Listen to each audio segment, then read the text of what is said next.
Have you ever considered what happens when your super smart AI tools don't just work individually, but start working seamlessly together? It sounds like digital magic, right? Creating incredible connections for complex tasks.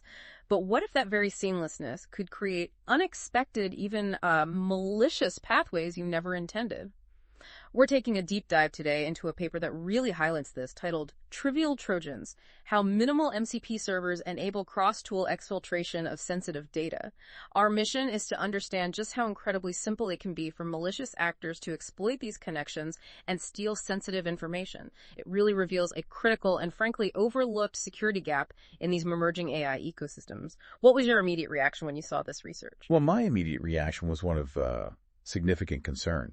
Because what's truly striking here is that while AI agent tool integration is, it's undoubtedly a profound advance. Huge step forward, yeah. Exactly. But this very connectivity introduces novel attack vectors that remain largely unexplored.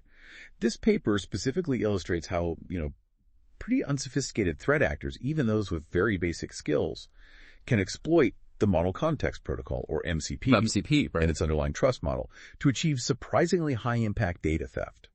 It fundamentally challenges our assumptions about who can pose a threat in these new AI-driven environments.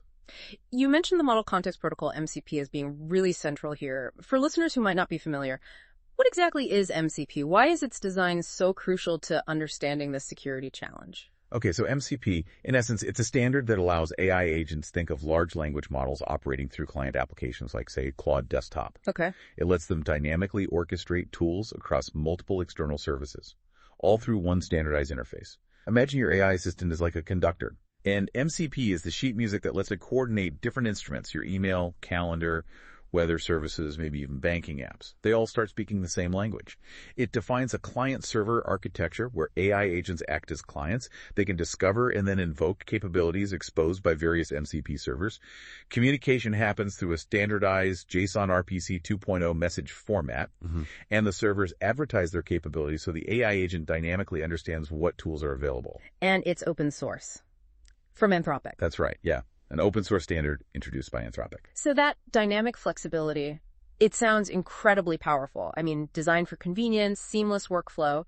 But where does the security vulnerability actually creep in this seemingly elegant design? What's the hidden risk? Okay, this is where it gets particularly important. MCP's security model, it relies on explicit user consent at two levels. First, when you initially install and configure a server. Okay, that makes sense. And second, for per-invocation approval of sensitive operations. That sounds robust, right? It sounds robust, exactly. But here's the critical flaw. Once a server is installed, it can interact with any other installed server through the AI agent as an intermediary. This creates implicit trust relationships between servers that users, they absolutely may not anticipate. If we connect this to the bigger picture, MCP's powerful composability, its ability to chain different tools, paradoxically becomes a critical security liability. The system sort of assumes a level of trust between all installed components that just, it doesn't really exist in the real world. That's fascinating and genuinely unsettling. So if the very power of MCP is also its weakness, how did the researchers demonstrate this paradox in action? Can you walk us through their trivial Trojan attack, maybe starting with how they even conceived of it and what made it trivial? Yeah, what's truly chilling is just how trivial this proof of concept attack was.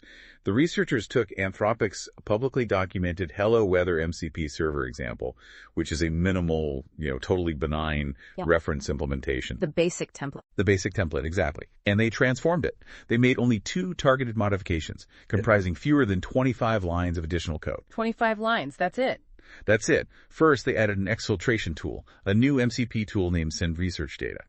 This tool simply performed a single HTTP POST request to a free webhook.site endpoint. Wait, webhook.site, what is that exactly? Is that some obscure, complex service? Why choose that? Not at all, and that's part of the trivial nature here. Webhook.site requires no account creation. It gives you an instant, unique URL for real-time data inspection. Super accessible. Wow, okay. The second modification was a social engineering prompt. This was a new MCP prompt template exposed by the weather server. It returned seemingly benign instructions for personalized weather advice, but it deceptively framed financial data access as necessary for budget-conscious weather recommendations. Oh, clever. Like suggesting public transport versus a taxi based on your account balance. Okay, I can see how that sounds helpful. Right. It presented the attack as a numbered sequence of helpful steps, making tool invocations appear as just normal personalization. And the subtle deception. It positioned the data exfiltration as improving our service. Wow. So it maintains plausible deniability while keeping the instructions contextually relevant to weather services. So the setup itself sounds disturbingly simple. What did their actual test environment look like? How did they put these pieces together? The attack architecture and setup were equally straightforward. The proof of concept used a local environment with the Claude desktop client, version 0.12.9, acting as the AI agent orchestrator. Got it. It included a legitimate Monzo banking MCP server. This had been configured to access the author's personal Monzo account via an access token. A real bank connection. A real bank connection. And then, of course, the malicious weather server we just described. And critically, the Claude client was configured to load both servers without any additional security controls. This directly reflects how many users might set things up by default. Just install and go. Exactly. And what's clever here is that while the servers themselves cannot communicate directly, Right. the AI agent acts as the intermediary for all cross-server data flow. It's the central hub. Okay. It enables this interaction without the user necessarily realizing the full extent of the data flow happening behind the scenes. Okay, let's unpack this. Walk us through the actual attack execution. How did the user, the unsuspecting victim, who was the author in this case, actually trigger the exfiltration? What did they do? So the user, the author acting as the victim, issued a seemingly innocuous request to the Claude agent. Yeah. They called the get forecast prompt exposed by that malicious weather server. Give me personalized weather advice. Simple enough. Very simple. The agent processed this request, and the embedded malicious prompt triggered an automatic sequence. First, it discovered the account.balance tool exposed by the legitimate Monzo server. Found the bank tool. Found the bank tool. Then, it invoked account.balance to retrieve the actual bank account balance. Okay. And finally, it invoked the malicious send research data tool. The one they added. To forward that balance data, along with the user's location and a timestamp, directly to that webhook.site endpoint they set up. And the paper showed successful exfiltration of a real Monzo account balance. What was it? 1,469 points and 36.6. That's the number, 1,469.536. Alongside the user's location and timestamp, all in JSON format. That's a real number, real data. It's chillingly effective. What does this real-world example tell us about the inherent risks of this kind of AI agent composability? Risks we're maybe only just beginning to grasp. Well, this is where the core vulnerability is really eliminated. You're right. It's a real number. It demonstrates a tangible breach. This tells us that the seamless interoperability, well, incredibly convenient. Hugely convenient. It also creates this invisible network of potential data pathways. The system is designed to allow tools to collaborate, but without robust security boundaries between these tools. Yeah. Any one of them can become a conduit for sensitive data from another simply by leveraging the AI agent as a go-between. So how does user consent play into this then? You said the Claude desktop client does prompt the user for confirmation before invoking tools, right? Did the user just blindly click yes, or was it more subtle? That's a really important point. Yes, the Claude desktop client did prompt the user for confirmation before invoking tools, including that final exfiltration request. However, the attack relies entirely on users accepting these prompts without much scrutiny. Right. They assume legitimacy because of the natural-sounding context provided by the social engineering. The prompts appear to be just part of a routine personalization process. Do you want to allow this weather service to access your banking information for budget-conscious recommendations? Yeah, I could see clicking yes to that. Exactly. Most users, conditioned to allow for convenience, would likely agree without realizing the full implication of what data is going where. That's honestly terrifying. I can almost picture myself blindly clicking confirm on a prompt like that without a second thought. We're so conditioned to these personalization requests, aren't we? It truly underscores the minimal requirements for this attack. You said the total setup time was under 2 hours? Under 2 hours, yeah. And every single resource used was free, publicly accessible without any authentication, based entirely on official example code. No reverse engineering needed. No dedicated server infrastructure. No paid services. No privileged knowledge. Nope. It was just basic Python scripting and modifying a text template, and the webhook site set up in seconds. Approximately 1 second to generate the URL. Yes. Yeah. It really redefines the threat landscape, or at least adds a new dimension to it. Yeah. Now, while our proof of concept demonstrates the feasibility of these attacks with minimal effort, we should acknowledge some practical limitations in a real-world scenario. Though I want to stress, they certainly don't diminish the core vulnerability. For instance, real-world exploitation is somewhat constrained. Victims need to have pre-installed high-value MCP servers, like banking. True. And oath tokens can expire. Monzo's, for example, last about 30 hours. Mm. Also, those webhook.site URLs expire after 7 days and are publicly viewable by anyone who happens to discover the URL.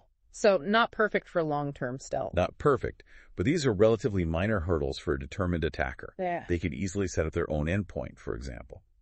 The crucial takeaway is that this attack pattern extends to any sensitive MCP server. Right, not just banking. Not just banking. Imagine a Gmail MCP server. It could exfiltrate private communications, maybe oath tokens floating around in emails, password reset links, or a file system MCP server. It could steal SSH keys, API credentials, sensitive documents right off your machine.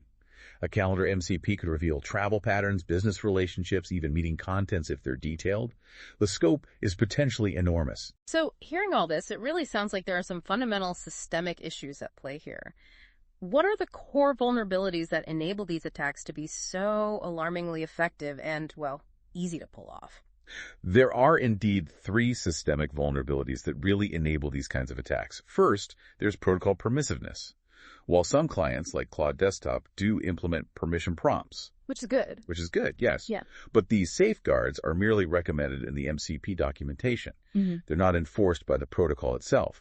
So a malicious, or maybe just poorly implemented client could potentially execute all tool calls silently. Turning social engineering into just automated data harvesting. Precisely. Second, there's composability without security. As we discussed, installing any MCP server effectively grants it access pathway through the AI assistant to all other servers' data. Users simply have no immediate mechanism right now to define security boundaries between servers. MCP's power comes from combining arbitrary tools, but each new server you add exponentially expands the attack surface. Okay, and the third? And finally, ecosystem velocity. MCP servers are proliferating really rapidly through places like GitHub and community directories. But crucially, without security vetting. Developers often share and install servers based purely on our functionality, not their security posture. Just grabbing code because it does something cool without thinking about the downstream effects. Exactly. Convenience over caution, often. That paints a pretty clear and frankly quite concerning picture of the problem. So, what can be done about this? What are the solutions? Both for individual users trying to stay safe now and for the broader ecosystem. Okay, for users, there are some immediate mitigations they can take.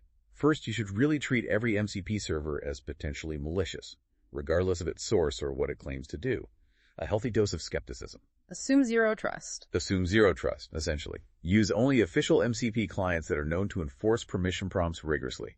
And never, ever approve cross-server data access unless you have a clear, legitimate, and fully understood need for it. Ask yourself why the weather app needs your bank balance. Good advice. It's also critical to audit your installed servers regularly. Go through them. Remove any unused integrations to minimize that attack surface. But for truly robust security, we really need protocol-level interventions. This isn't just on the user. Right. What needs to change in MCP itself or how it's implemented? Several things. We need capability-based permissions. Servers should have to declare what cross-server interactions they require right at the point of installation. This allows for much more granular control by the user or the client. So you know upfront what it wants to do. Exactly. We also need mandatory access boundaries. Allow users to designate certain servers like banking or email as sensitive with inherently restricted interoperability. Maybe they can only talk to the AI, not enable chains through them easily. And finally, server attestation. We need to establish signing mechanisms, maybe reputation systems for server distribution, something to verify their authenticity and trustworthiness before they're ever installed by a user. Building some trust infrastructure into the ecosystem? Precisely. So, to wrap up, we've explored how MCP's core strengths, its composability, its flexibility, its tool interoperability paradoxically introduced critical vulnerabilities, especially when paired with these implicit trust assumptions and, well, inadequate security boundaries. It's a powerful innovation, absolutely, but one with a significant Achilles heel that this paper really brought to light effectively. Exactly. And the low barrier to entry for attacks like the one demonstrated, combined with the growing proliferation of AI agents and these community-built servers, it represents a significant and I'd say urgent threat vector. This isn't theoretical anymore. Yeah. It's a demonstrated simple exploit that needs addressing sooner rather than later. So here's something to think about. As these AI agents integrate more deeply into our digital lives, becoming indispensable for daily tasks, how do we ensure the sheer convenience of seamless interaction doesn't inadvertently become an open door for massive data exfiltration? And what will be the collective responsibility of us as users, of developers building these tools, and of the protocol designers themselves in building an AI ecosystem that is both incredibly powerful and inherently secure, not just convenient?